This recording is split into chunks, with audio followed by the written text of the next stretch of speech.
Maka untuk menutupi kebutuhan hidup, Bob Sadino muda menjalani profesi sebagai tukang bangunan, Wak. Nah, bayang mah kalian tuh. Walaupun gak ada keahlian di bidang itu ya kan, modal nekat ya kan, asal dapur ngebul. Nah setiap minggu Wak, Bob Sadino cuma mendapatkan upah 100 perak dari pekerjaannya itu. Oi Wak, dia pula. Apa cerita? Sehat lah ya. Ya semoga kita selalu diberikan kesehatan dan keselamatan ya Wak ya. Amin, amin, amin. Wak, untuk kali ini kami mau bahas mengenai tokoh pengusaha nyentrik asli Indonesia Wak, yang mungkin buat kalian sudah lupa nama ini ya, Wak. Atau bahkan juga kalian ada yang nggak kenal sama sekali ya, terutama para Gen Z ya kan. Nah, padahal tokoh ini Wak sangat inspiratif Wak ya. Yuk, nggak perlu lama-lama lagi, kita gas. Wak, Om Bob Sadino, salah seorang pengusaha kaya nyentrik asli Indonesia. Masuk barang kapal.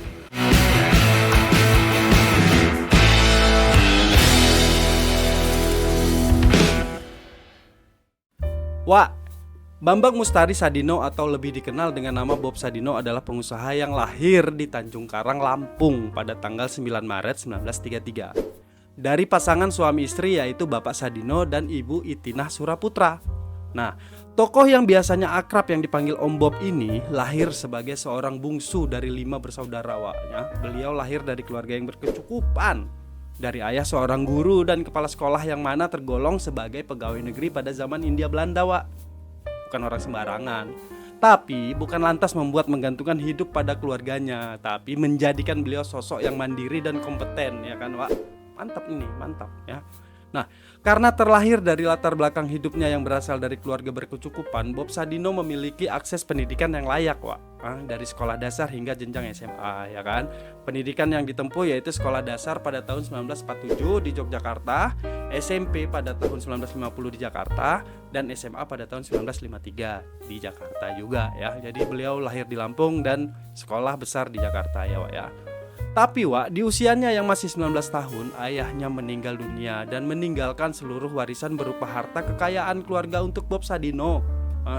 Dikarenakan saudara kandungnya sudah memiliki kehidupan lain yang mapan dan berkecukupan. Jadi nggak ada lagi ribut-ribut warisan dalam keluarga mereka ya Wak ya. Jadi uang itu bukan segalanya lah ya kan. Nah, meskipun sudah dipercaya dan diamanahi seluruh harta dan kekayaan orang tuanya, di mana privilege sudah dimiliki oleh Bob Sadino, kegigihan dan sifat pantang menyerahnya nggak dapat dilawan Wak. Bob Sadino sempat melanjutkan ke jenjang perkuliahan dan memilih Fakultas Hukum di Universitas Indonesia. Tapi dunia perkuliahannya tidak diselesaikan sampai tamat. Bob Sadino memilih untuk bekerja Wak ya. Meskipun Bob Sadino memiliki idealisme untuk tidak melanjutkan perguruan tinggi, hal tersebut bukan berarti Bob Sadino menganggap remeh bahwa pelajar adalah hal yang tidak berguna atau sia-sia ya Wak ya. Hanya saja Bob Sadino memiliki metode tersendiri untuk mendapatkan ilmu. Jadi ilmu itu nggak hanya di bangku sekolah atau bangku perkuliahan ya. Nah Wak, lanjut ya. Bermula dari langkah awalnya untuk memilih dengan tidak melanjutkan pendidikan di bangku perkuliahan, di saat orang-orang berlomba untuk meraih pendidikan tinggi, Bob Sadino memilih idealismenya sendiri. Dia sempat bekerja sebagai karyawan di Unilever dalam beberapa tahun, hingga akhirnya Bob Sadino memutuskan untuk memperbaiki karirnya dengan pindah ke kerja ke McLean & Watson Coy, atau yang lebih dikenal dengan Jakarta Lloyd ya Wak. Sebuah perusahaan pelayaran dan ekspedisi lah itu ya.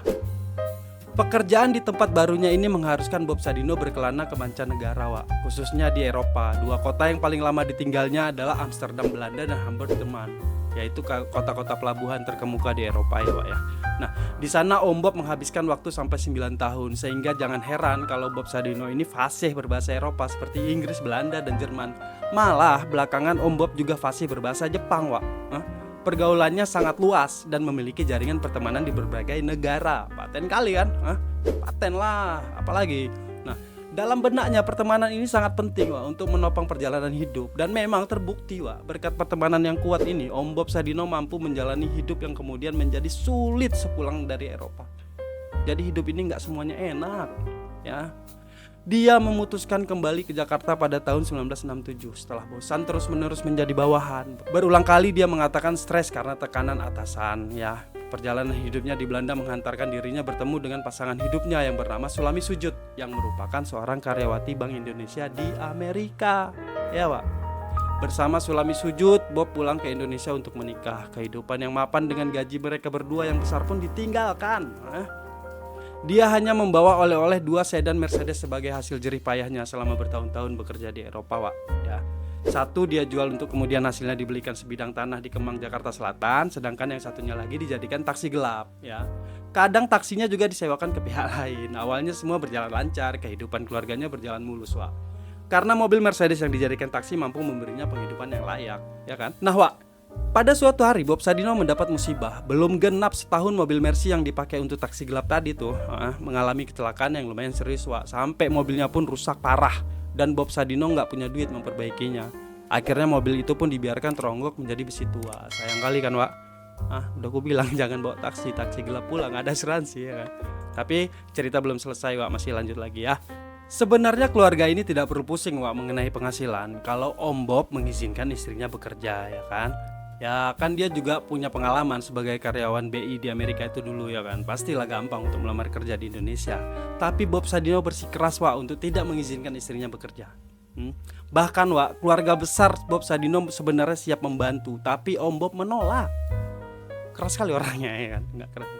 Udah ya. Maka untuk menutupi kebutuhan hidup, Bob Sadino muda menjalani profesi sebagai tukang bangunan, Wak. Bayang kalian tuh. Walaupun gak ada keahlian di bidang itu, ya kan, modal nekat, ya kan, asal dapur ngebul. Nah, setiap minggu, Wak, Bob Sadino cuma mendapatkan upah 100 perak dari pekerjaannya itu. Bayangin itu. Dia sendiri sebetulnya masih depresi karena kehilangan mobil kesayangan yang dijadikan taksi itu, Wak, ya kan. Kita lanjut ya, Wak, ya. Jadi, Wak, Sulami Sujud, istri Bob Sadino waktu itu pernah bercerita. Saat itu kondisi keluarga kami sangat parah, makan pun seadanya.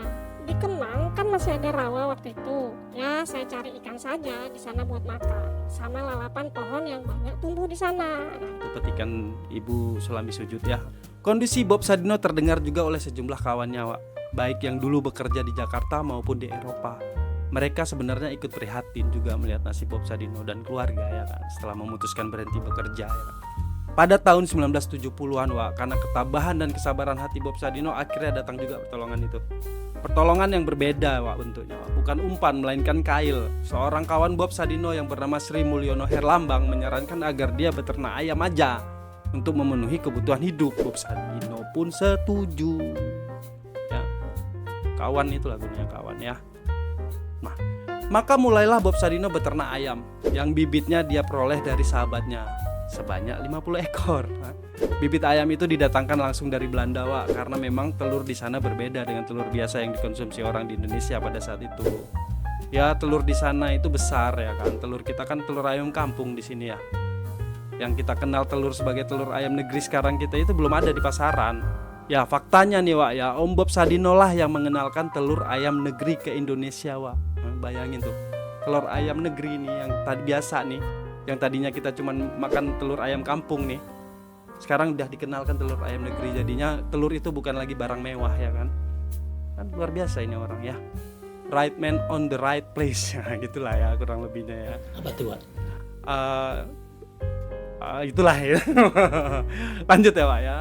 Kemampuannya dalam melihat peluang dan jejaring pertemanannya yang dimiliki di luar negeri, Bob Sadino berusaha untuk mempelajari cara untuk mengembangbiakan ayam broiler atau yang kita kenal sebagai ayam potong yang biasa ada di pasaran.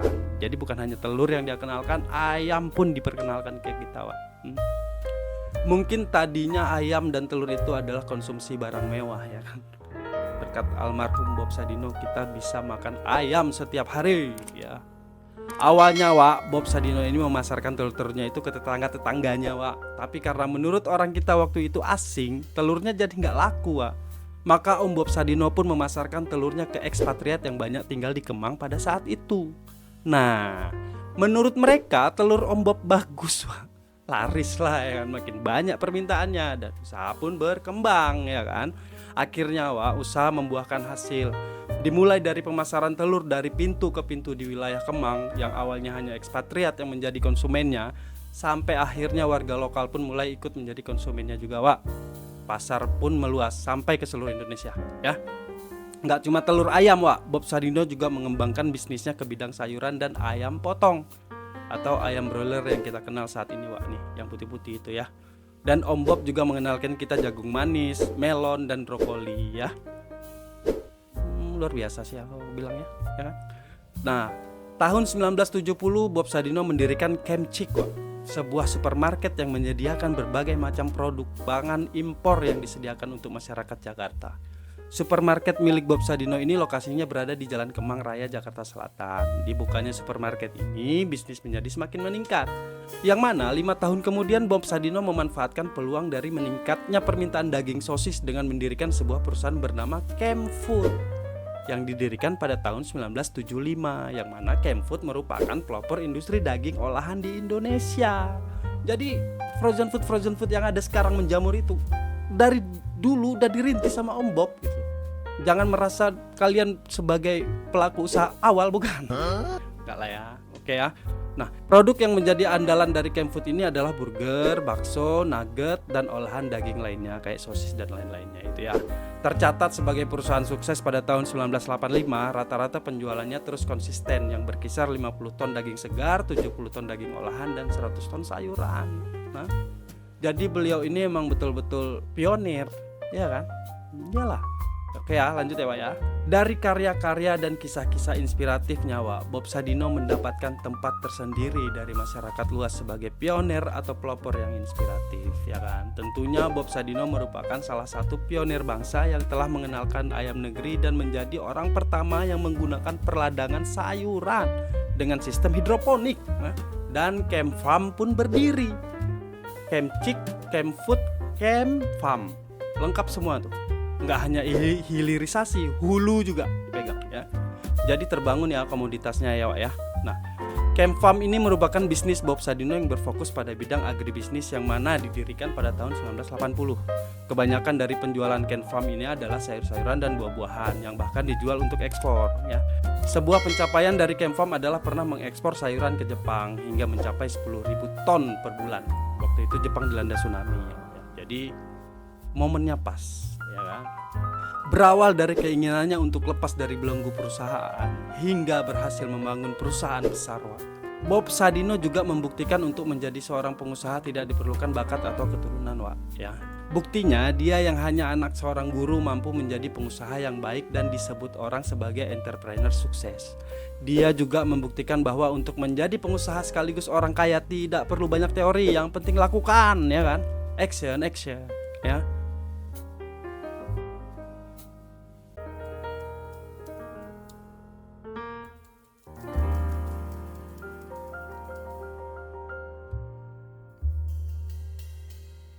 Tepat pada tanggal 19 Januari 2015, seorang pengusaha yang dikenal dengan gayanya yang nyentrik karena sering kali hanya memakai celana pendek pada acara-acara formal sekalipun menghembuskan nafas terakhir nyawa.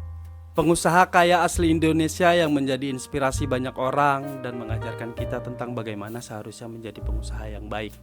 Bob Sadino meninggal dunia di Rumah Sakit Pondok Indah, Jakarta Selatan. Beliau dimakamkan di TPU Jeruk Purut ya Wak ya.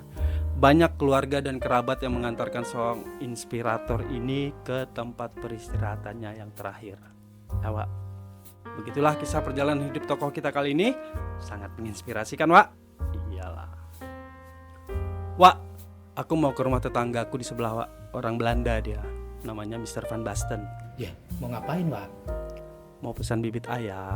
Dia kan pemain bola Wak, bukan pedagang ayam. Oh iya? Iya. Oh iya Wak. Tapi dia kan orang yang Belanda Wak. Ya nggak setiap orang Belanda lah dagang ayam Wak, tapi dia pemain bola itu Wak. Oh ya, kalau gitu aku ke McD aja lah. Ya ngapain lagi Wak ke McD? Lapar aku. Ya ampun, serah lah Wak.